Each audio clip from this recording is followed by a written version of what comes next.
Alors j'ai passé 4 ans à l'ISEG où je suis sorti dans l'année 2005-2006 et effectivement en parallèle de ces 4 années j'ai été très actif au sein des associations l'ISEG et notamment du bureau des élèves, ce qui est un petit peu l'association principale de l'ISEG et ça m'a permis deux choses très positives. La première, c'est de mettre en application finalement les cours et les théories que j'apprenais en cours.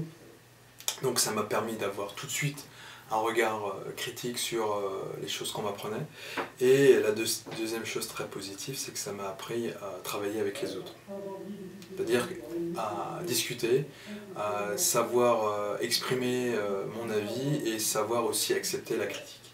Donc c'est dans ce cadre associatif où j'ai pu justement savoir comment travailler avec les autres. D'accord.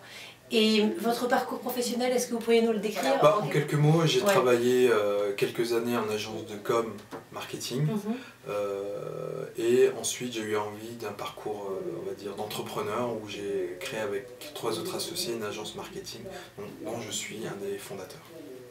Cette agence s'appelle?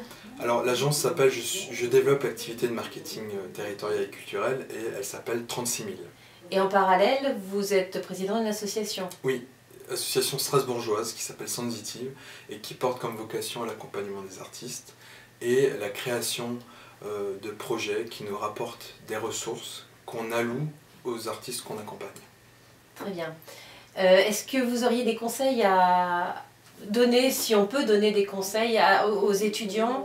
Vous parliez d'une forme de savoir-être notamment importante pour vous.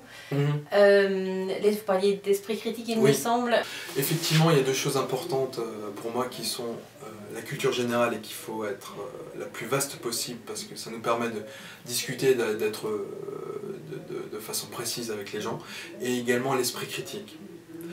C'est-à-dire être en mesure de savoir dire quand on est d'accord ou quand on n'est pas d'accord, savoir l'exprimer, savoir connaître les arguments qui font dire que je ne suis pas d'accord pour ces raisons, et être capable de juger du moment et du vocabulaire à utiliser pour faire passer ses idées.